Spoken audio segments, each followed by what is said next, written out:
इधर राम भी देवदास की भांति अब खुद को भूलता ही जा रहा था। उसे अपना जीवन मिथ्या सा लगने लगा था।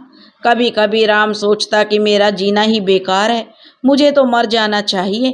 फिर अगले ही क्षण सोचता कि नहीं नहीं, इतना बड़ा बोझ लेकर मैं कैसे मर सकता हूँ। मुझे अभी जीना है।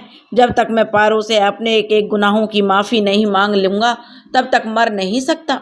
कब रात कटी और कब सुबह हो गई राम को पता नहीं चला। राम को अचानक से खांसी आने लगी और उसकी नींद खुल गई। उसे लगा कि आजकल नशा मैं ज़्यादा ही ले रहा हूँ, मैं इसलिए इतनी ज़्यादा खांसी आ रही है। और राम ने अपने मन को फिर शांत किया और एक बार फिर से अपने पूरे कमरे को गौर से चारों तरफ देखने लगा और सोचने लगा, आज भी इसमें मेरी पारो के हंसने की गूंज सुनाई देती है, उसकी पायल और चूड़ियों की खनक सुनाई देती है। जब भी इस कमरे में आता हूँ तो ऐसे लगता है आज भी वह मेरे साथ है। राम मानो पारो को अपने आसपास महसूस कर रहा था। राम ने एक बार फिर से अपने कमरे से बाहर ताला लगा दिया और चाबी को अपने गले के लॉकेट में पहन लिया। इधर एक दिन अचानक से ही कान्हा ने राम का घर छोड़ दिया था और दूसरी जगह किराए पर 2 कमरों का घर ले लिया था। कान्हा परी से मिलने जाता और उसे कोर्ट में आने के लिए कहता है। परी को थोड़ा सा अजीब भी लगता है, पर फिर भी वह कान्हा की बात मानकर तैयार हो जाती है। परी को कान्हा ने इस बारे में किसी को भी कुछ भी बताने के लिए कसम दे रखी थी, तो परी किसी को भी कुछ नहीं बताती है। और अगले दिन कान्हा से कोर्ट में मिलने पहुंच गई। कान्हा ने सारी तैयारी पहले से ही कर रखी थी। दोनों ने बिना किसी को बताए कोर्ट मैरिज कर लिया। परी ने तो पहले तो मना करी, लेकिन फिर कान्हा की बात मान गई। कान्हा परी को लेकर सबसे पहले अपनी माँ यानी पारो के पास गया। पारो इन दोनों को देखकर हैरान तो हो गई थी, लेकिन फिर वो समझ गई कि कान्हा ने ऐसा क्यों किया है। पारो की खुशी का ठिकाना नहीं था। वो दोनों के मुंह को चूमते हुए बलाएं लेने लगी। पारो करने लगी, थू थू थू, किसी की नज़र ना लगे मेरे बच्चों को। हे गंगा मैया, इन दोनों पर अपना आशीर्वाद बनाए रखना। कान्हा कहने लगा, मम्मी आप मुझसे नाराज़ तो नहीं है ना? पारो बोली, भला मैं क्यों नाराज़ हूँ तुझसे? कान्हा बोला, वो मैंने आपको बताया नहीं और शादी कर ली परी से, वो भी कोर्ट मैरिज। पारो बोली, अरे नहीं, तूने ऐसा क्यों किया है यह मैं समझ सकती हूँ बेटा। मुझे पता है तू ना तो मेरा दिल तोड़ सकता है और ना ही अपने पिता का, इसलिए मैं तो तेरी हर खुशी में खुश हूँ बेटा। तू खुश है तो मैं खुश हूँ, लेकिन मुझे खुशी इस बात की ज़्यादा है कि तूने मेरी पसंद की परी से शादी की है। कान्हा पारो के दोनों हाथों को पकड़कर चूमने लगा और रोने लगा। पारो ने उसे गले लगा लिया और उसकी पीठ को सहलाते हुए कहने लगी, अभी भी बच्चे की तरह रो रहा है, अब तो बड़ा हो गया ना, भला तेरी पत्नी तेरे बारे में क्या सोचेगी? कहते हुए पारो हंसने लगी। कान्हा ने कहा, मम्मी अब तो मैं अपना घर भी ले लिया हूँ, अब तो चलो ना मेरे साथ। पारो यह सुनकर चुप हो गई। कान्हा बोला, क्या हुआ, अब तो चल ही सकती हैं ना मम्मी मेरे साथ? पारो बोली, चलूंगी बेटा, पर अभी नहीं, समय आने पर। कान्हा फिर से निराश हो गया और कुछ नहीं बोला और चला गया। पारो भी बस शून्य सी खड़ी रह गई। कान्हा को एकटक जाते हुए देख रही थी, मानो उसे लग रहा था कि अब यह कान्हा मेरा नहीं रहा, पर खुश भी थी कि कान्हा खुश है। माँ तो होती ही ऐसी है, अपने बच्चे की खुशियों में खुशी से झूम उठती है, और अगर वही बच्चा जरा सा परेशान क्या होता है, उससे कहीं ज़्यादा खुद परेशान हो जाती है। बस यही हाल पारो का भी था। रीता से विदा लेकर कान्हा भी अब एक नए सफ़र पर चल पड़ा था, अपनी अलग दुनिया बसाने। ये दोनों पति पत्नी का नया जोड़ा प्यार और उत्साह से भरा हुआ अपनी नई दुनिया बसाने और अपने प्यार का घरौंदा सजाने के लिए तैयार थे। इधर रीता भागी भागी पारो के पास आई और कहती है कि एक बात बता पारो, जब तुझे कान्हा ले ही जा रहा था तो तू क्यों नहीं गई? पारो कहती है, कैसे चली जाती रीता? रीता बोली, क्यों नहीं जा सकती, क्या दिक्कत थी? पारो बोली, बात दिक्कत की बिल्कुल नहीं है, लेकिन तुझे तो पता है ना रीता, कान्हा को अब ये बात पता है कि मैं उसकी जन्म देने वाली माँ नहीं हूँ। अगर मैं चली जाती तो वो हमेशा मेरी ही सेवा में लगा रहता, इतना तो यकीन है मुझे। रीता बोली, फिर तू क्यों नहीं गई? पारो बोली, यही तो मैं नहीं चाहती थी कि वह सब कुछ भूल कर बस मेरी सेवा में ही लगा रहे। मुझे उसमें संतोष नहीं मिलता, क्योंकि वो एहसान समझकर मेरे आगे पीछे भागता रहता, यह मुझे कतई मंजूर नहीं था।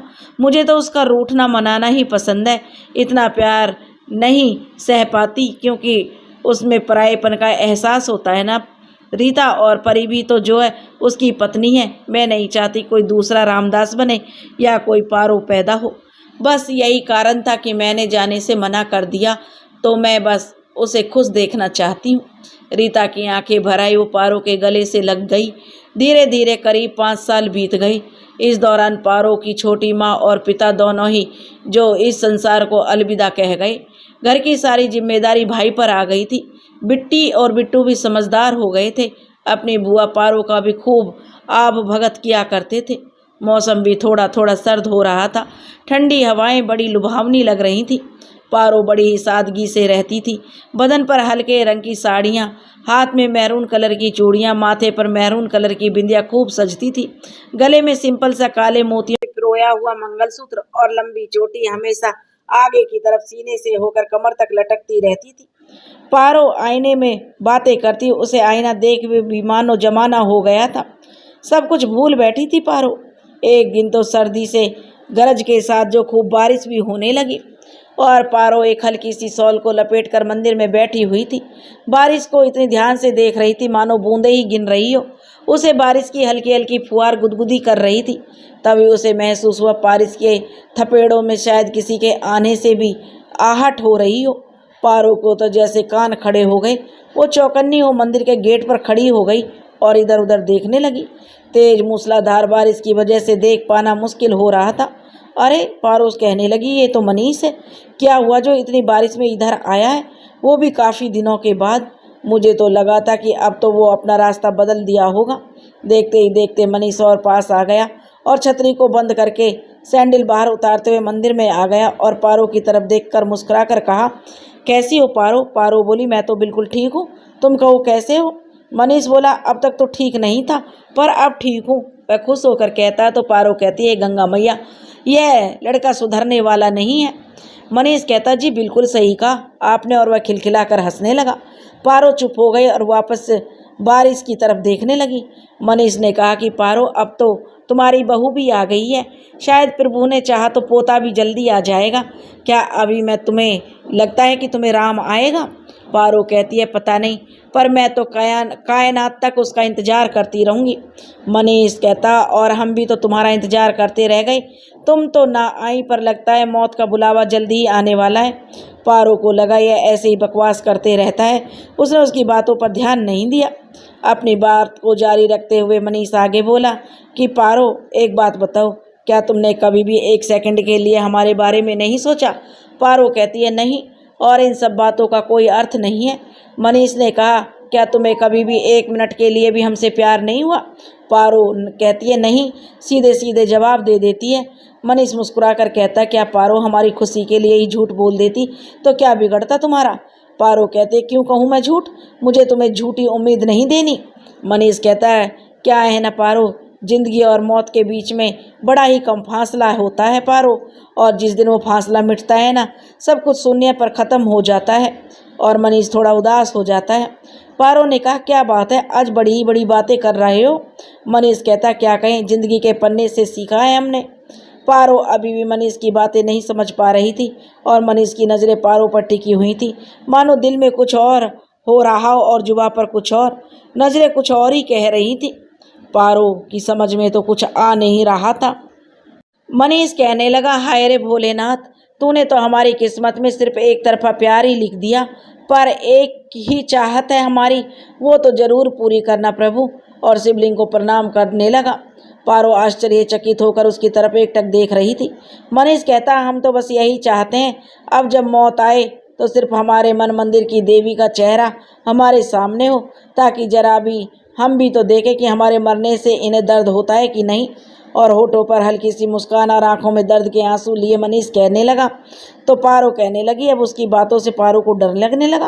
वो परेशान सी होने लगी और सोच में पड़ गई, हे गंगा मैया, अब ये पागल क्या करने वाला है? कहीं कुछ उल्टा सीधा कर बैठा तो मैं क्या करूँगी? ऊपर से आज रीता भी नहीं है ना, जाने कहाँ रह गई। मनीष कहता है, पारो, शायद आज के बाद हम अब तुम्हें कभी ना दिखाई देंगे, तो क्या तुम्हें हमारी याद नहीं आएगी? पारो की तरफ वह देखते हुए कहता है तो पारो कहती है, जो अभी भी चुप थी, उसे अंदर ही अंदर डर भी लग रहा था। उसके हाथ पांव भी एकदम से ठंडे हो रहे थे, लेकिन माथे पर पसीना बह रहा था। मनीष बोला, बोलो ना पारो, क्या हम याद आएंगे तुम्हें? पारो बोली, चुप हो जाओ भगवान के लिए। और मनीष जो चुप हो गया। मनीष फिर कहता है, क्यों, डर लग रहा है क्या पारो? कहीं हमसे प्यार ना हो जाए? पारो कहते, नहीं मनीष, प्यार तो जीवन में सिर्फ एक ही बार होता है, बार बार थोड़े ही होता है।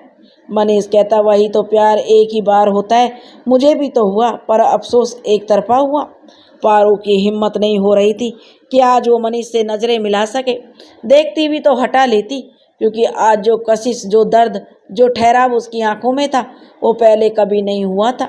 जिसकी वजह से पारो शायद खुद से ही डर रही थी कि कहीं सच में आज उसका दिल पिघल ना जाए और वो हार ना जाए, या फिर कहीं राम से बेवफाई ना कर बैठे।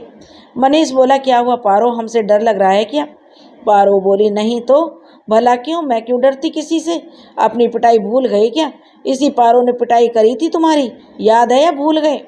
मनीष बोला, हाँ, तुमसे जुड़ी एक एक बात याद है, क्योंकि पारो तो जानबूझकर मनीष का ध्यान हटाने के लिए ऐसी बातें कर रही थी। वैसे भी मनीष कहने लगा, हमारे पास था ही क्या जीने के लिए सिवाय तुम्हारी यादों के। अचानक से मनीष को बहुत ज़्यादा पसीना आने लगा और उसका चेहरा लाल हो गया।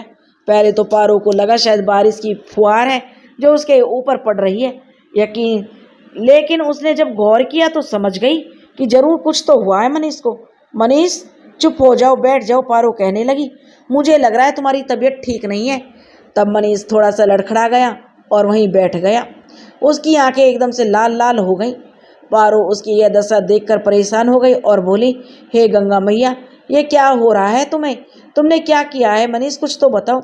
मनीष कहता, कुछ नहीं, लगता है आज हमारा अंतिम दिन है, आज के बाद हम तुम्हारी गलियों में नहीं आएंगे, लग रहा है आज हम ये दुनिया छोड़ जाएंगे। पारो कहती है, ऐसे ना कहो मनीष, मुझे बताओ तुम्हें क्या हुआ है। मनीष कहता, वही जो अक्सर हमारी तरह प्यार करने वालों को होता है। पारो कहती है, पागल हो क्या, इस स्थिति में भी न जाने कैसी कैसी बातें करते हो। और मंदिर के बाहर की तरफ देखने लगी ताकि कोई मिल जाए और मनीष को हॉस्पिटल ले जाया जा सके। बाहर इतनी तेज बारिश थी कि कोई भी नहीं दिखाई दे रहा था। पारो को भी कुछ नहीं सूझ रहा था।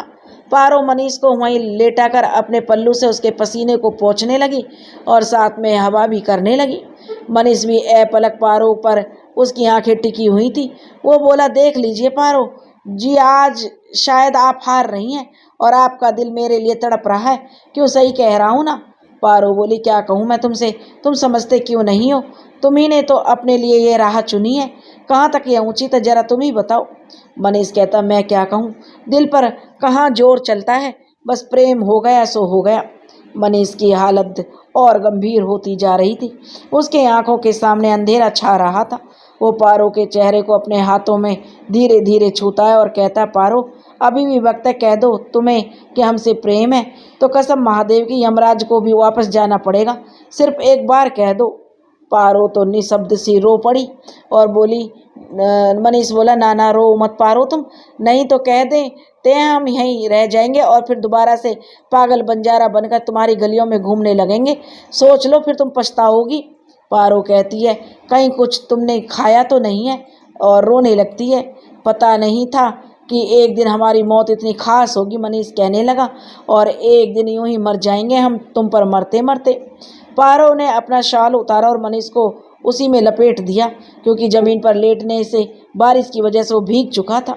मनीष पारो की चादर में एक छोटे बच्चे की तरह सिमट गया था, मानो जैसे उसे अपार सुख की अनुभूति हो रही हो।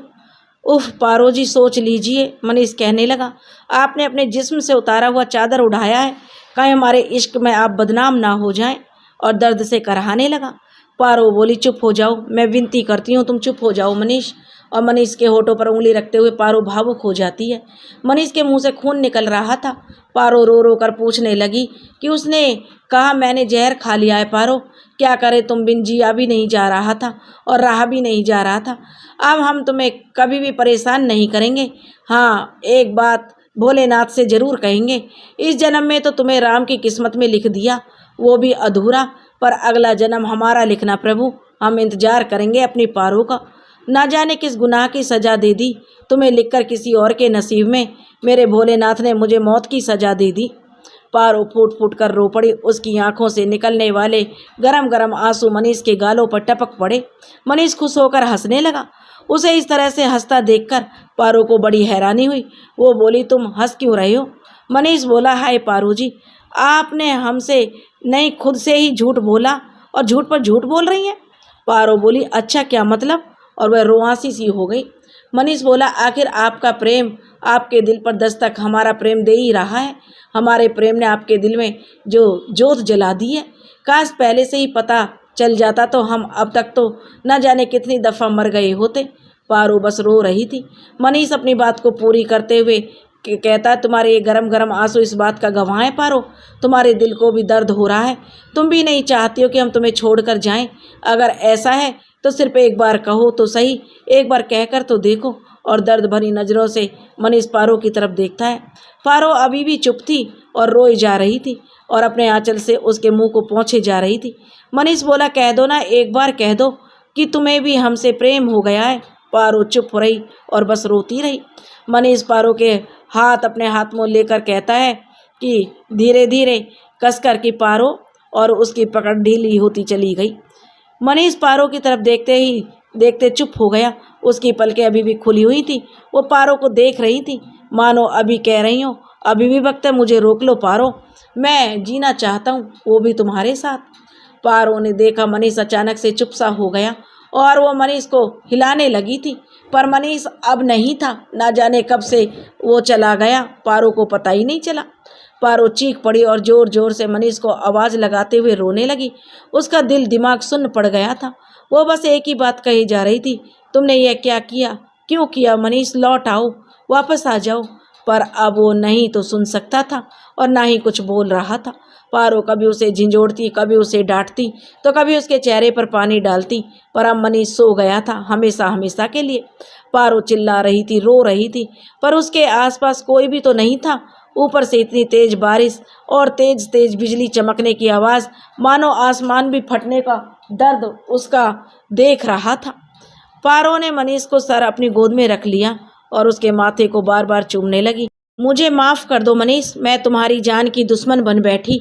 पारो रो रही थी, बार बार बस कहे जा रही थी, लौट आओ मनीष, हमें यूँ अपनी मौत का जिम्मेदार ना बनाओ, लौट आओ।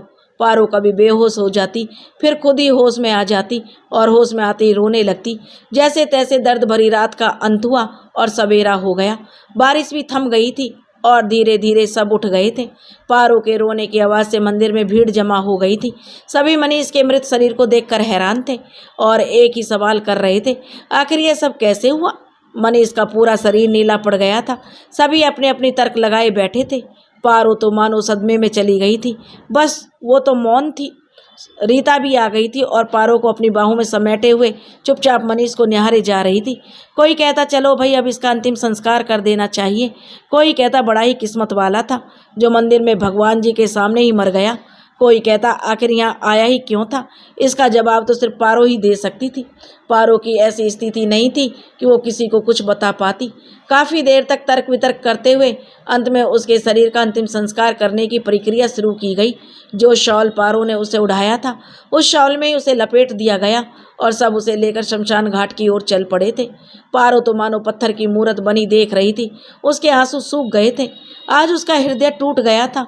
वो राम को याद करके कोस रही थी, काश राम ने उसे छोड़ा ही ना होता, या फिर मैं यहाँ नहीं आती, आज मेरी वजह से किसी को अपने प्राण न देने होते। पारो रीता की बाहों में पड़ी हुई थी। वो मनीष को भूल नहीं पा रही थी। उसके मन को शांति नहीं मिल रही थी। अभी भी उसे ऐसे लग रहा था मनीष लौट आए, काश वो लौट आए। मनीष की मौत ने पारो को भीतर तक तोड़ दिया था। वो उसकी मौत का जिम्मेदार खुद को मान बैठी थी, जिसकी वजह से उसका सांस लेना दुर्भर हो गया था। मनीष का शरीर पंचतत्व में विलीन हो चुका था। उसका नामो निशान तो मिट चुका था, पर कहीं ना कहीं ये कहना ठीक होगा, वो अपनी छाप पारो के हृदय पर जरूर छोड़ गया था। तभी तो पारो उसे भूल नहीं पा रही थी। मनीष के पीछे रोने वाला पारो के अलावा कोई और था भी नहीं। बेचारी पारो तो आत्मग्लानि में ही मरी जा रही थी। मनीष की मौत की जिम्मेदार वही है। रीता उसे समझा समझा कर थक गई थी, लेकिन पारो मानने को तैयार नहीं थी और सिर्फ रो रही थी। धीरे धीरे 5 दिन बीत चुके थे मनीष को गए हुए, पर पारो की स्थिति रत्ती भर भी उसमें फर्क नहीं आया था। अभी भी वो मौन जो बैठी हुई थी, चुपचाप थी, किसी से बातें नहीं कर रही थी। बारिश तो रुक गई थी, लेकिन दूर दूर तक सिर्फ पानी पानी दिखाई दे रहा था। रीता पारो से कहती है, तू कब तक ऐसे बैठी रहेगी पारो, खुद को संभाल। पारो कहते, कैसे संभालूं रीता, मैं खुद को। उसने मेरी बाहों में अपना दम तोड़ दिया, मेरी आंखों के सामने, और मैं कुछ नहीं कर पाई। कहते कहते फूट कर रो पड़ी। और रीता बोली, चुप हो जा, नहीं तो बीमार पड़ जाएगी। पारो रीता से कहती है, पारो रीता उसकी आंखें मैं नहीं भुला पा रही हूँ, क्या करूँ। जब भी मैं अपनी आंखें बंद करती हूँ, उसकी वो हजारों सवाल करती हुई आंखें मेरी नज़रों के सामने घूमने लगती हैं। क्या करूँ। कहते कहते पारो फबक कर रो पड़ी और रीता की बाहों में सिमट गई। रीता उसे पीठ को सहलाते हुए रो रही थी। पारो अभी भी कहे जा रही थी। उसकी नज़रें मुझसे जिंदगी मांग रही थी। मेरे पास कुछ भी नहीं था उसे देने के लिए। क्या करती मैं, तू ही बता रीता, मैं क्या करती। रीता बोली, चुप हो जा पारो, वो प्यार करता था तुझसे, उसका प्रेम तेरे प्रति सच्चा और पवित्र था। तू इस तरह से रोएगी तो उसे अच्छा लगेगा क्या। पारो को मनीष की कही हुई बात याद आ गई। पारो, मैं मरकर देखना चाहता हूँ कि तुझे दर्द होता है कि नहीं। और अचानक ही पारो के मुख से निकला, दर्द हो रहा है मनीष, मुझे भी दर्द हो रहा है, देख ले, तुम्हारे जाने से मुझे फ़र्क पड़ रहा है, मगर तुमने ये अच्छा नहीं किया, बिल्कुल भी अच्छा नहीं किया तुमने, और इस बात के लिए मैं तुम्हें कभी माफ़ नहीं करूँगी। रीता पारो से कहती है कि चुप हो जा रीता, और चुपचाप रीता जो पारो की बातें सुन रही थी। थोड़ी देर बाद वो पारो से बोली, एक बात बोलूं। पारो बोली, हाँ बोल रीता। रीता बोली, तुझे मनीष का हाथ थाम लेना चाहिए था। पारो गुस्से में कहने लगी, पागल हो गई है क्या तू। रीता कहती है, नहीं सच कह रही हूँ पारो, तू ऐसे पत्थर दिल इंसान का आज भी इंतजार कर रही है जिसे तेरी पड़ी ही नहीं है। पारो बोली, ऐसा नहीं है, तू नहीं समझेगी हमारे रिश्ते को, पर मैं मनीष को भी कभी नहीं समझ पाई, पूरा पागल था। मैं समझती थी कि बस ऐसे ही टाइम पास करता है, लेकिन उस दिन उसकी आंखें ना जाने क्या कुछ नहीं कह रही थी मुझसे। कोई इतना प्रेम, अथाह प्रेम कैसे कर सकता है किसी से। रीता बोली, वैसे ही करता है जैसे तू करती है उस पत्थर दिल इंसान राम से, ठीक वैसे ही वो भी कर गया। रीता ने एकदम से जवाब दे दिया। पारो और रीता दोनों ही मनीष की बातें किए जा रही थी, पर आज उनके बीच में मनीष नहीं था, वो अपनी अलग दुनिया बसा चुका था। पारो और मनीष की यादों से बाहर आने में काफ़ी समय लगा था। पारो रीता भी उसे कभी भी अकेला नहीं छोड़ती थी, परछाई की तरह रीता के आगे पीछे भागती रहती थी। इधर रत्ना भी अब काफ़ी बूढ़ी हो गई थी, अक्सर ही बीमार रहने लगी थी। एक दिन तो राम की माँ रत्ना के पेट में काफ़ी दर्द होने लगा था, और लाख दवा करवाने के बाद भी आराम नहीं हो रहा था। राम ने कई कई डॉक्टरों को दिखाया, पर कोई राहत नहीं मिली। एक दिन रात में सोई थी कि फिर उठी ही नहीं, सोई की सोई रह गई। जब इसकी सूचना कान्हा को मिली तो वो भी परी को लेकर आ गया। राम का दाहिना हाथ बनकर साथ साथ लगा रहा। परी और कान्हा दोनों ही 1 महीने तक राम के घर पर रुके रहे। जब सब ठीक हो गया तो कान्हा फिर से वापस अपने घर लौट आया था। कभी कभी कान्हा परी के साथ राम से मिलने आता जाता भी था और 2-4 दिन रुकता भी था। इसी बीच कान्हा को भी एक बड़ा ही प्यारा बेटा हुआ, जिसका नामकरण राम ने ही किया। कान्हा के बेटे का नाम किशन रखा उसने। समय अपनी रफ्तार से चल रहा था, धीरे धीरे सब कुछ बदल रहा। कान्हा पहले से भी ज़्यादा व्यस्त हो गया था। अब तो वो भी बाप जो बन गया था, उसकी जिम्मेदारियां भी बढ़ गई थी। पारो अभी भी राम का इंतजार कर रही थी, अभी भी उसकी रास्ते पर नज़र टिकी हुई थी। राम पहले से भी ज़्यादा नशा करने लगा था, उसका अकेलापन उसे खाए जा रहा था। वो चाहता था कि एक बार वो अपनी पारो को लिवा ही लाए, पर अगले ही पल सोचता, अब किस मुंह से उसके पास जाए, ना जाने लोग क्या कहेंगे, पारो से मैं कैसे नज़रें मिलाऊंगा। कान्हा जब भी राम से मिलने जाता तो लौटते समय उसका मन बड़ा भारी हो जाता था। उसे राम की चिंता खाए जा रही थी, क्योंकि राम अब होश में कम तो नहीं कहेंगे, कभी कभी कभार ही रहता था, नशे में ही रहता था। इसी बीच कान्हा को दूसरा बेटा भी हो गया। कान्हा ने सोचा, अगर मैं किशन को राम के पास छोड़ दूं तो हो सकता है वो नशे को भूलकर कुछ दिन खुशी से जी लेंगे, या फिर यह भी हो सकता है अभी भी मेरी माँ को वापस घर ले आवें। यही सब बातें सोचकर कान्हा ने परी से बात की और कहा कि उसके बड़े एहसान है हम पर, आज मैं जो कुछ भी हूँ उन्हीं की बदौलत हूँ। मैं चाहता हूँ परी कि किशन को हम राम अंकल को दे देते हैं।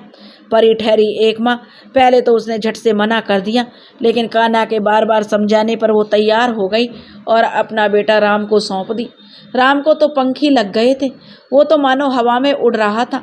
सारा दिन कान्हा के साथ खेलता रहता। कान्हा का जो बेटा किशन था, कभी घोड़ा बनकर पीठ पर बैठा कर घूमता, तो कभी पक्षी बनकर हाथों में लेकर हवा में उड़ाता। एक बार फिर जीने लगा था राम। यह सब देखकर कान्हा के मन को भी सुकून मिल रहा था। समय रेत की तरह हाथों से फिसल रहा था। कभी कभी पारो के पास भी कान्हा आ जाया करता था, पर अब वो साथ रहने की जिद छोड़ चुका था। परी भी मायके आ जाती तो पारो को ढेर सारा सामान ले आती थी। मासी, ये मासी, वो कहते कहते नहीं थकती थी।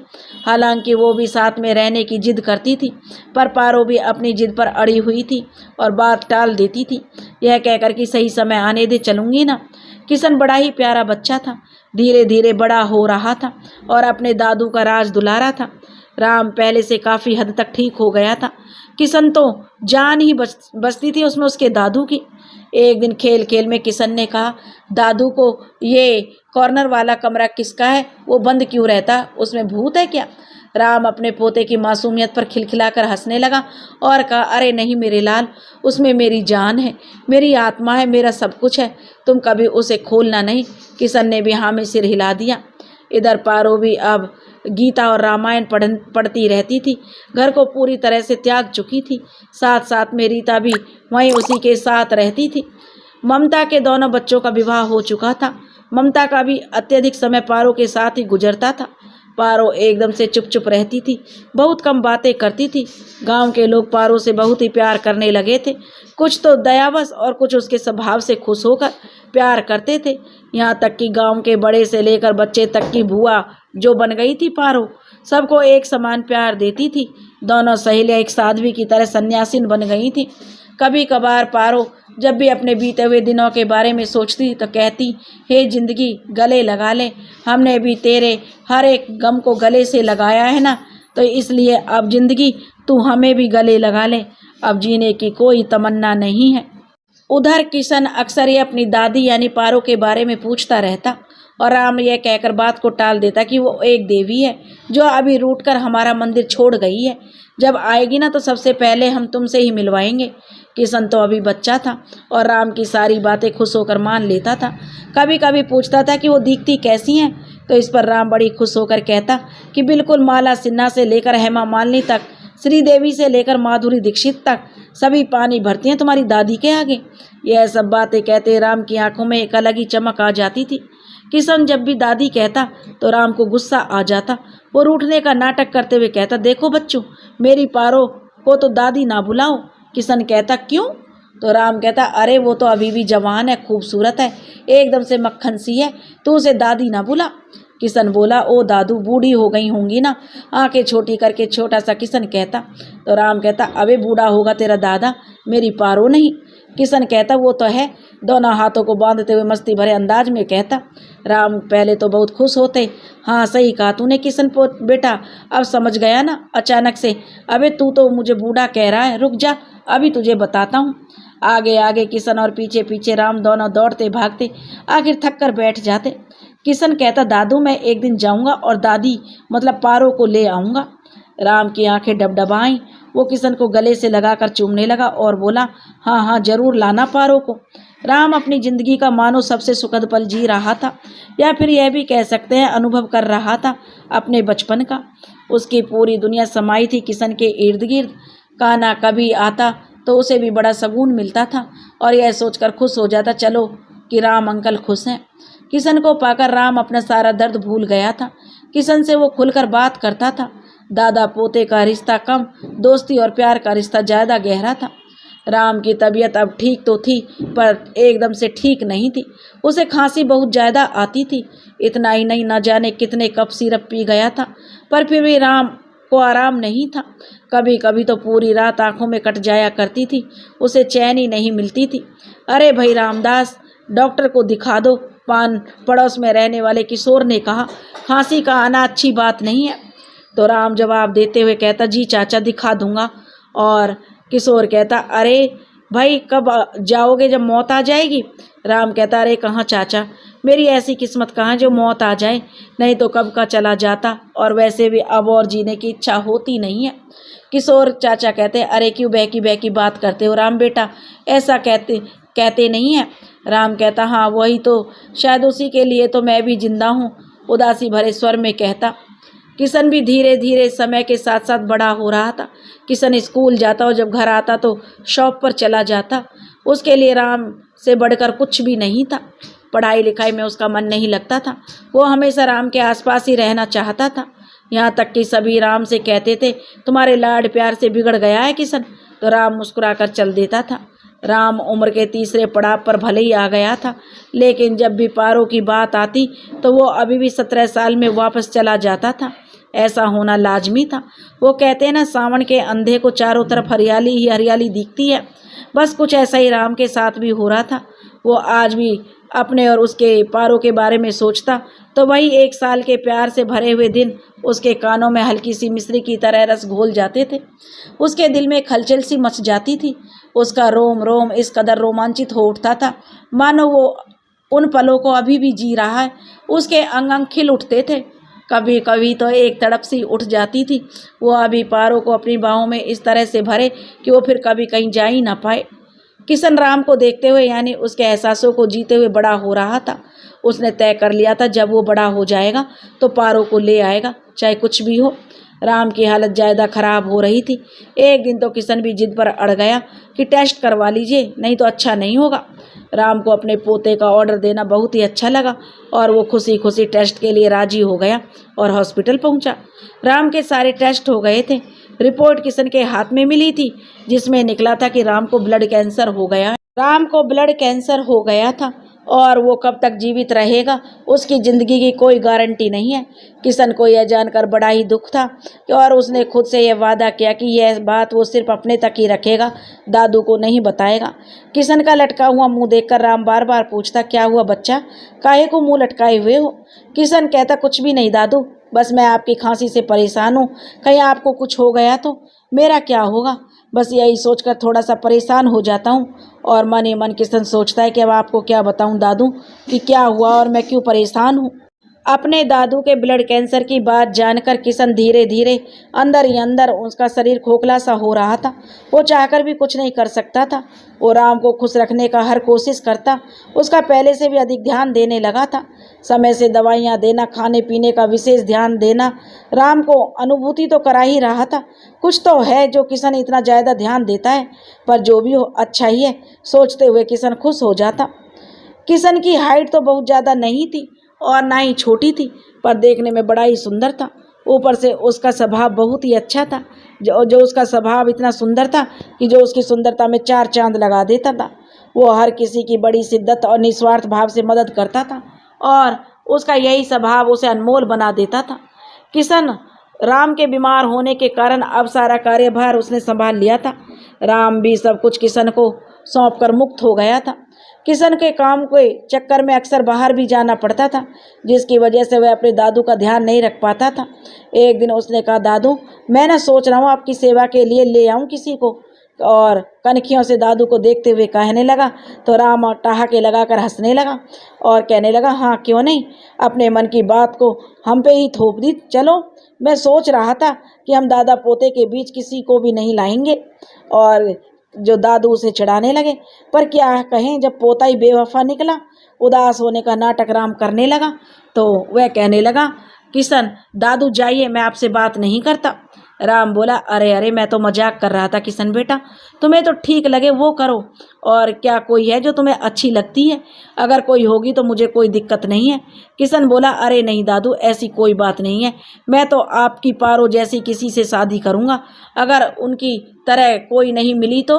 राम ना कहने लगा। राम बोला, तो फिर क्या करोगे? किशन बोला मस्ती भरे अंदाज में, तो फिर आपकी पारो को ही पटा लूँगा। और दोनों खिलखिलाकर हंसने लगे। कई महीने बीत चुके थे।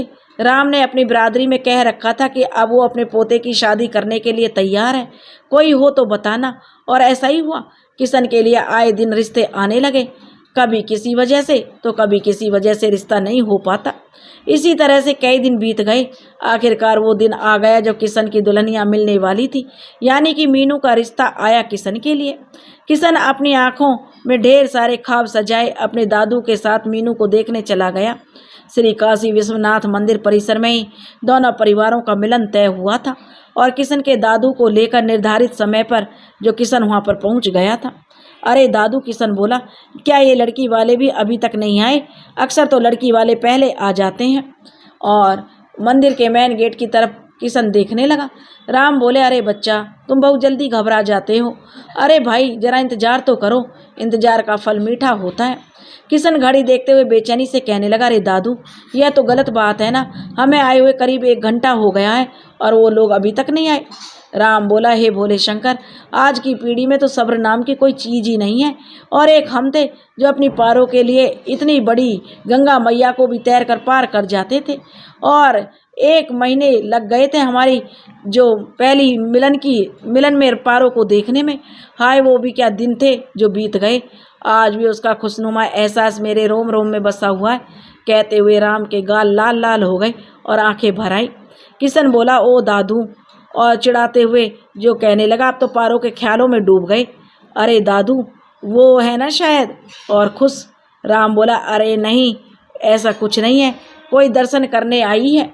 किशन बोला, अरे हाँ हाँ, वो मंदिर में चली गई है। ऐसे ही जितनी भी लड़कियां आती उन सबको देखकर किशन चिल्ला पड़ता, दादू वो आ गई। और राम कहता, नहीं, चुप बैठ जा। तभी एक लड़की लाल रंग का सूट पहने बाइक पर पीछे बैठी उतरती है। हालांकि किशन ने इस बार भी देखा पर अनदेखा कर दिया, यह सोचकर कोई होगी मंदिर में दर्शन करने के लिए आई होगी। पर इस बार दादू ने कहा, लो भाई, आखिर तेरा इंतजार खत्म हो गया, वो आ गई। किशन का तो मुंह खुला का खुला रह गया। वो एकटक अपने दादू को घूरते हुए कहता है, अच्छा भला, आपको कैसे पता चला कि यह वही लड़की है? राम शांत भाव से कहता है, बस पता है, और अब तू उसे देख, मुझे नहीं, शादी उससे करनी है, ना कि मुझसे। कहते हुए राम ने किशन का मुंह पकड़कर घुमा दिया और वह हंसने लगा। किशन को अभी भी भरोसा नहीं हो रहा था अपने दादू पर। वो भी गौर से उस लड़की को देखने लगा। लड़की यानी मीनू धीरे धीरे अपने परिवार वालों के साथ इधर उधर देखती हुई किशन के नज़दीक आ रही थी। किशन ने कहा, ओ तेरी दादू, ये तो सच में इधर आ रही है। दादू, आपको कैसे पता चला? राम बोला, अरे चुप ना, पहले तो तू उसको देखना, बाद में बताता हूँ। राम बोला, अरे चुप ना, पहले तू उसको देखना, बाद में बताता हूँ। किशन ने आगे बढ़कर सबका अभिवादन किया और अपने से बड़ों के पैर छूकर आशीर्वाद लिया। मीनू ने भी दादू के पैर छूकर आशीर्वाद लिया। मीनू के घर वाले यानी मम्मी पापा भाई बहन सब किशन को देखकर फूले नहीं समा रहे थे, और किशन अपनी चोर नज़रों से मीनू को देख लेता था। मीनू की नज़रें एक बार भी उसकी तरफ नहीं देख रही थीं। किशन ने बड़े ही ध्यान से सबसे नजरें बचा के मीनू को देखा। मीनू लाल रंग के घेरदार सूट में खूब खिल रही थी। मीनू ने कोई साज श्रृंगार नहीं किया था, इसके बावजूद भी वो खूबसूरत लग रही थी। लंबे लंबे बाल आगे की तरफ लटक रहे थे, आंखें गोल गोल बड़ी बड़ी थी। उसकी सादगी किशन की आंखों में होते हुए दिल में उतर गई थी। दादू भी कम नहीं थे, वो भी इशारों ही इशारों में किशन के दिल की हालत को अच्छे से समझ रहे थे। आखिरकार सब बातें तय की गई और किशन भी मीनू से कुछ बातें कर ले, यह तय किया गया। ऐसा विचार करके सभी लोग दर्शन करने के लिए चले गए। किशन अब अकेला ही बैठा था। किशन ने धीरे धीरे मीनू के पास आ गया और बोला, जी आपका नाम? मीनू बोली, जी मीनू। किशन बोला, बढ़िया है। मीनू चुप हो गई। किशन बोला, आपको मुझसे शादी करनी है? बड़ी शालीनता से उसने पूछा। मीनू बोली, जी हाँ, हमारे बड़े जो भी तय करेंगे मैं वही करूँगी। किशन बोला, हाँ ये तो है, पर फिर भी मैं आपसे एक बात कहना चाहता हूँ। मीनू बोली, जी कहिए। किशन बोला, मैं ये शादी अपने दादू के लिए करना चाहता हूँ। मीनू को थोड़ा अजीब सा लगा। वो किशन की तरफ देखने लगी और बोली, जी मैं समझी नहीं। किशन बोला, मीनू, मेरे दादू पूरी जिंदगी गम के आंसू पी कर रहे हैं। अपनी पत्नी से दूर हो गए थे, खूब नाम कमाए और पैसा भी खूब कमाए। मुझे नहीं पता कि उन्होंने ऐसा क्यों किया, और मैं जानना भी नहीं चाहता हूँ। मुझे तो बस इतना पता है कि वो मेरी दादी से शिद्दत वाला प्यार करते हैं। ऐसा प्यार कि किसी ने किसी से नहीं किया होगा और ना ही कोई करेगा। मेरी तो पूरी दुनिया ही उन्हीं में है। आज मेरे दादू को ब्लड कैंसर हो गया है और यह बात उन्हें मैंने नहीं बताई। आपको मेरे दादू का खास ख्याल रखना होगा और उनके खाने पीने से लेकर दवाइयों का भी खास ख्याल रखना होगा। अब अगर इसके बावजूद भी आपको मुझसे शादी करनी है तो ही हाँ कहना। कहते हुए किशन का गला रुंध गया। मीनू ने बस धीरे से किशन का हाथ को पकड़कर दबा देती है, मानो दिलासा देते हुए कहती है, मैं हूँ ना। किशन को भी बड़ा ही खुश हो गया, मानो मन की मुराद पूरी हो गई। राम और मीनू के घर वाले भी आ गए और बड़ी ही खुशी जताते हुए एक दूसरे का मुंह मीठा करवा रहे थे। माहौल भी बड़ा खुशनुमा हो गया था। मीनू भी आई तो अकेली थी, पर जा रही थी अपना दिल हार कर और किशन का दिल अपने साथ लेकर। किशन की बातें उसके दिल में उतर गई थी कि कितना ही शालीनता है किशन की बातों में। किशन और मीनू का विवाह बड़ी धूमधाम से किया गया। राम ने बहुत ही बार कोशिश की कि पारो को भी लिवा लाएं, पर हिम्मत ही नहीं जुटा पाया था वो उसके सामने जाने की। जाता भी तो कैसे? उसे अच्छी तरह से पता था कि पारो की कोई गलती नहीं थी, पर फिर भी उसने इतनी बड़ी सजा क्यों दे डाली? आज वो किस मुंह से पारो के सामने जाए, बस यही सोचकर वो चुप बैठ जाता था। मीनू को राम अपनी बेटी से भी बढ़कर सम्मान देता था और मीनू भी राम को अपने दादा की तरह आदर और सम्मान देती थी। किशन का तो क्या ही कहना, वो तो मीनू पर जान छिड़कता था। मीनू को तो मानो अपने सपनों का घर मिल गया था। वो बहुत खुश थी। कभी कभी मीनू भी हंसी मजाक में कहती थी, दादाजी दादी को ले आइए ना, मेरा मन नहीं लगता है, मैं बोर हो जाती हूँ सारा दिन, क्या करूँ? किशन जी शॉप पर चले जाते हैं और आप बाहर रहते हैं। दादी रहती तो कितना अच्छा रहता। राम बिना कुछ कहे चला जाता था। राम की हालत अब और ज़्यादा खराब हो रही थी। अब तो खांसी के साथ खून भी आ जाता था। एक दिन राम किशन को बिना बताए डॉक्टर से मिलने चला गया। डॉक्टर ने उसे डांटते हुए कहा, अरे राम, आपको अकेले आने की क्या जरूरत थी? मैंने किशन को सब कुछ पहले ही बता दिया था। आपके पास ज़्यादा वक्त नहीं है, आपका खास ख्याल रखने की ज़रूरत है। पर आजकल के बच्चे भी ना। राम बोला, नहीं नहीं डॉक्टर साहब, ऐसा नहीं है। मेरा किशन तो बड़ा ही अच्छा है और हीरा है। वो तो मैंने ही सोचा आज अकेले ही चला जाता हूँ, थोड़ा टहलना भी हो जाएगा। उसे तो इस बारे में कुछ भी नहीं पता है। बीच में डॉक्टर ने टोकते हुए राम को कहा था। राम हॉस्पिटल से तो चल दिया था, पर आज उसके मन में हलचल उमड़ पड़ी थी। एक तूफान सा मचा था। राम को समझते देर नहीं लगी। आखिर किशन को इतनी जल्दी क्यों थी शादी करने की? शायद मेरी बीमारी की वजह से उसने ऐसा किया। राम की आंखें नम हो आईं और उसका गला इस तरह से भारी हो गया मानो कुछ अटक गया हो उसके गले में। राम ने बड़ी ही बेचैनी उसे होने लगी थी। वो सोना चाहता था, पर उसे नींद नहीं आती थी। अपराध बोध से वो खिन्न सा हुआ जा रहा था। उसे अब तो बस पारो ही पारो दिखाई देती थी। पारो पारो की रट लगाई जा रहा था। मीनू को बड़ी हैरानी हुई कि अचानक से दादू को पारो की फिक्र कैसे होने लगी। किशन को भी कुछ समझ नहीं आ रहा था। धीरे धीरे तो राम अब चिड़चिड़ा हो रहा था। कभी कभी तो इतना जिद करने लगता कि पूछो ही ना। खाना भी नहीं खाता, कहता खाऊंगा तो पारो के हाथ से ही, नहीं तो खाना नहीं खाऊंगा। एक दिन तो किशन को भेज ही दिया राम ने कि पारो को ले आए, और किशन पारो को ले आया था। जैसा कि पहले ही कहानी में बता दिया गया है, पारो किस तरह से वापस आती है और किस तरह से दोनों पति पत्नी एक दूसरे से मिलन होते हैं। दोनों ही खामोश थे और नजरें बातें कर रही थी। अब आगे सुनिए। राम और पारो अपने कमरे में बैठे हुए थे। पारो राम की तरफ देखती है तो राम अपनी नज़रें हटा लेता है, और जब राम उसे गौर से देखता है तो पारो नज़रें झुका लेती है। दोनों का दिल जोर जोर से धड़क रहा था, पर क्या कहें, कहाँ से शुरू करें?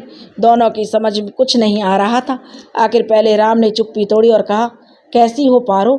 पारो दर्द और कशिश से भरी हुई निगाहें मानो आंसुओं का सैलाब बनकर फूट पड़ी। उसकी तरफ बस देखने लगी और मानो चीख चीख कर अपना दर्द बयां कर रही थी।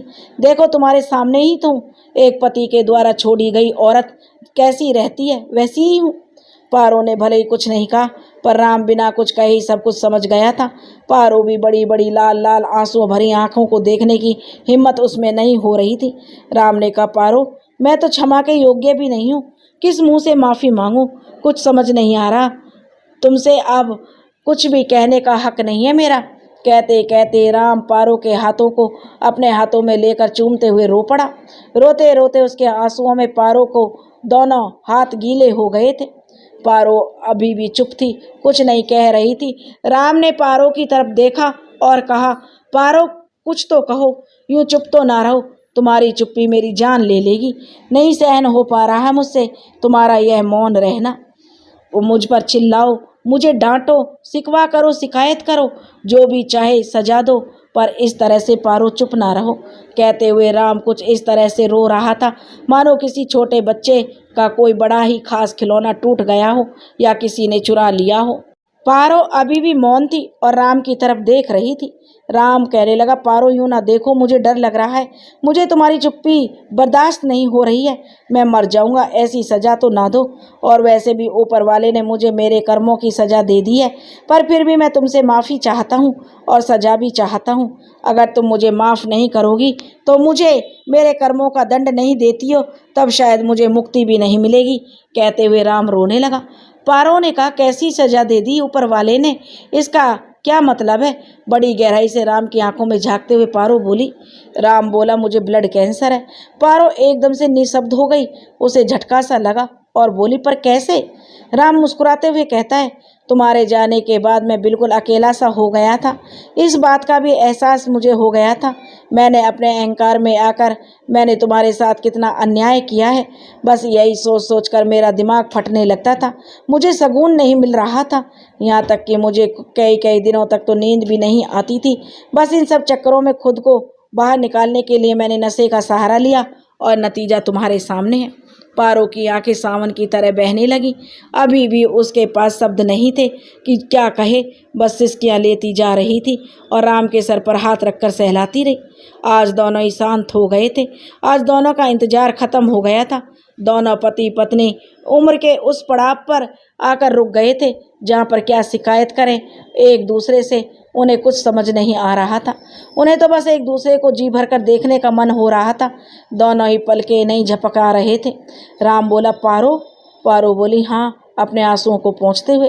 राम बोला, एक बार से मुझे अपनी गोद में सुलाओगी क्या? राम की आवाज़ में एक अलग ही कशिश थी, दर्द था। पारो बिना कुछ कहे रोते हुए बस पालथी मारकर बैठ गई और राम की तरफ देखने लगी। राम पारो की गोद में सर रखकर लेट गया और पारो उसके बालों में हाथ डालकर सहलाने लगी। राम ने कहा, जानती हो पारो, तुम्हारे जाने के बाद मैंने इस कमरे में सोना ही छोड़ दिया था। पारो बोली, क्यों? तब राम बोला, तुम्हारी यादें जीने नहीं देती थी इस कमरे में। मैं जब भी आता था तुम्हारी यादें मुझे पागल कर देती थी। बस मैंने इस कमरे को बंद कर दिया था। मुझे नहीं पता कि कमरा बंद कर लेने से यादें नहीं रुकती हैं, वो तो अपना रास्ता ढूंढ ही लेती हैं। पारो अभी भी चुप थी। उसे सुनाई दे रही थी तो सिर्फ उसकी सिसकियाँ।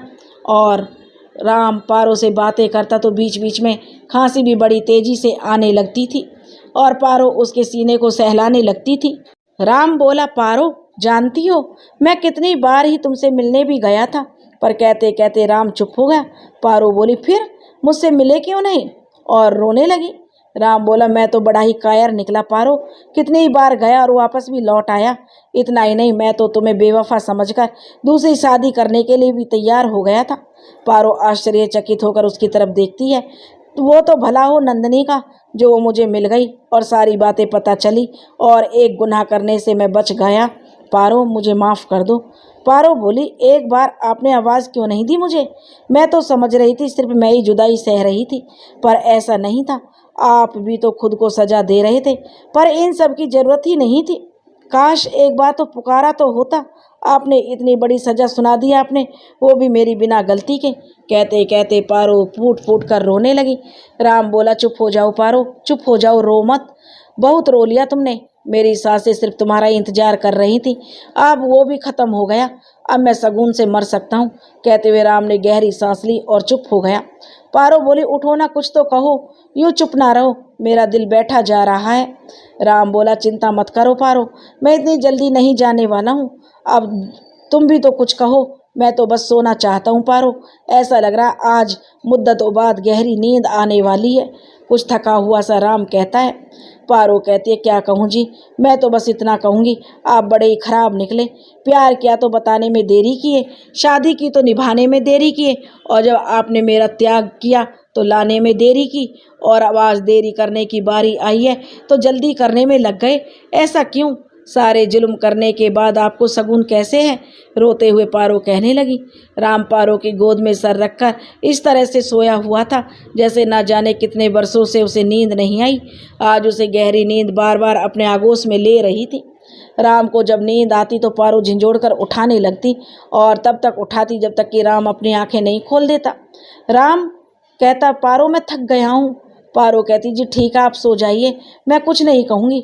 राम अपनी आंखें बंद करके अपने हाथों को पारो की कमर में डालकर बच्चे की तरह सो गया, गहरी नींद की गर्त में चला गया।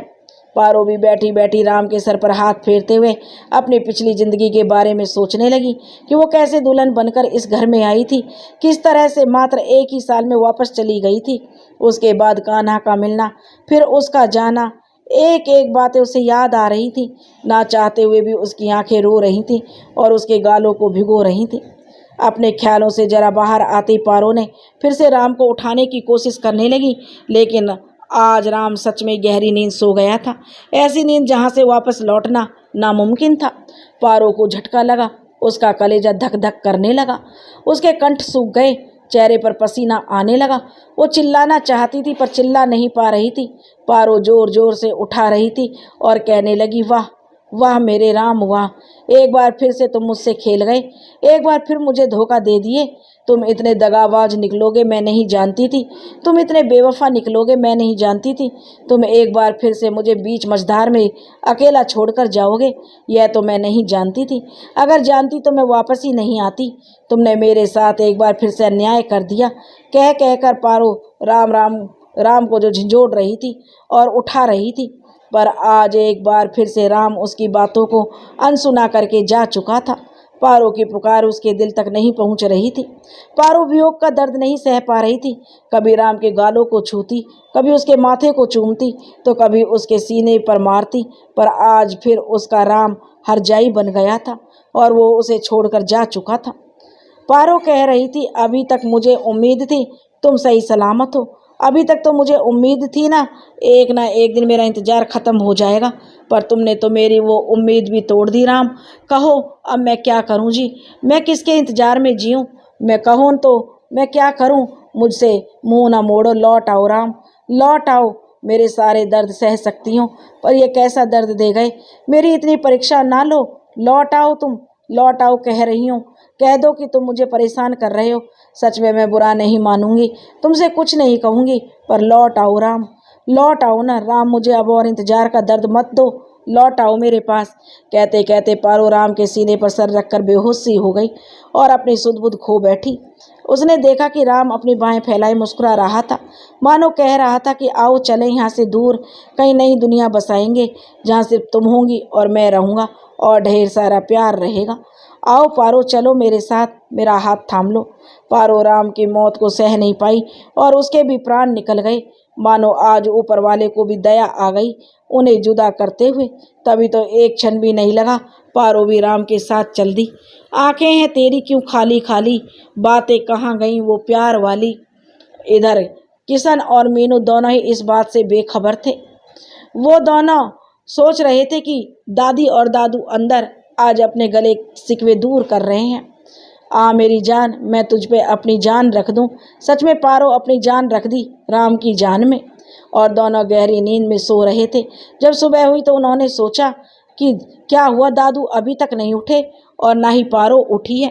पहले तो दोनों को लगा कि वो सो रहे हैं, लेकिन अगले ही क्षण किशन के मन में हुआ कि दादू नींद में भी खांसते थे, पर आज बिल्कुल भी नहीं। आखिर कैसे? ऐसा विचार करके किशन ने दरवाजे को हल्का सा धकेला कि दरवाज़ा खुल गया। उसने देखा पारो की गोद में दादाजी सोए हैं और पारो का सर उनके सीने पर है। उसे थोड़ा सा अजीब लगा, पर पास जाकर देखा तो सन्न रह गया। किशन को मानो सांप सूंघ गया था। वो पत्थर की मूरत की तरह खड़ा पथराई आंखों से दोनों को देख रहा था। अरे क्या हुआ किशन जी, जो आप कुछ कहते ही नहीं, क्यों नहीं? अपने बालों का जोड़ा बनाते हुए मीनू कहती है। जब वो देखी तो उसकी भी गति ठीक किशन की तरह हो गई थी। मीनू ने पारो के कंधे पर हाथ रखा तो देखती है पारो का पूरा शरीर एकदम बर्फ की तरह ठंडा था। उसके मुंह से चीख निकल गई। उसने तुरंत अपना हाथ हटा लिया। मीनू किशन से लिपटकर रोने लगी, पर किशन अभी भी आश्चर्यचकित दोनों को देख रहा था। किशन ने रोती हुई मीनू को चुप कराते हुए कहा, चुप हो जाओ मीनू, हम जिन्हें मरा हुआ समझ रहे हैं वो सही मायने में आज जीवित हुए हैं। शायद कहीं दूर आसमां पर उनका मिलन हो रहा होगा। आज दोनों का इंतजार खत्म हो गया। तुम चुप हो जाओ, रो मत मीनू। मुझे तो आज सगुन मिल रहा है, ये दोनों जीते जी नहीं एक हो सके, पर मरने के बाद तो साथ साथ ही होंगे ना। आज दोनों हंसों का जोड़ा खुले आसमान में मस्त मगन होकर उड़ चला है। पारो सच में प्रेम और त्याग की मूरत थी और अपने पति से जितना ज़्यादा प्यार करती थी उतना ही खुद के स्वाभिमान से भी प्यार करती थी।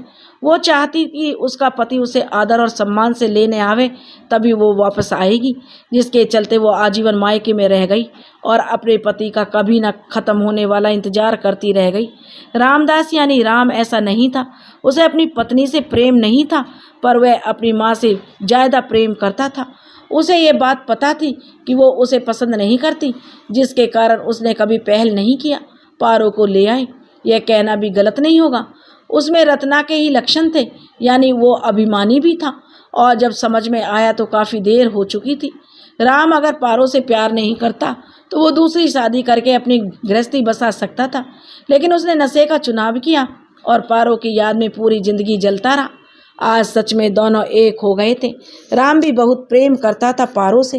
दोनों भले ही आजीवन एक दूसरे से दूर थे, लेकिन उनका प्रेम अमर था। पारो को इस बात से खुशी मिलती कि राम जहाँ भी है सही सलामत है। यही वजह थी कि राम की मौत को वह सह न सकी और अपना दम तोड़ दी। दोनों ही अपनी अपनी जगह पर त्याग और प्रेम की मिसाल बन गए थे। हर किसी की जुबान पर उनका नाम जरूर आता था। दोनों का नाम बड़े ही सम्मान के साथ लिया जाता था।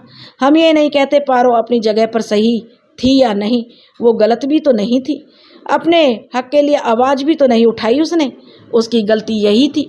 पति पत्नी दोनों एक दूसरे के पूरक होते हैं, दोनों को ही पहल करनी चाहिए। वो कहते हैं ना, थोड़े पास तुम आओ थोड़ा पास हम आए, कुछ तुम चलो कुछ हम चलें, रास्ते अपने आप एक हो जाते हैं। यहाँ पर तो दोनों ने ही पहल नहीं की, बस अपनी जिद पर डटे रहे, अपने अहम का पल्लू छोड़ नहीं पाए। दोस्तों, अगर आपको यह कहानी पसंद आई हो तो प्लीज़ इस कहानी को लाइक करें, सब्सक्राइब करें और शेयर करें। राधे राधे।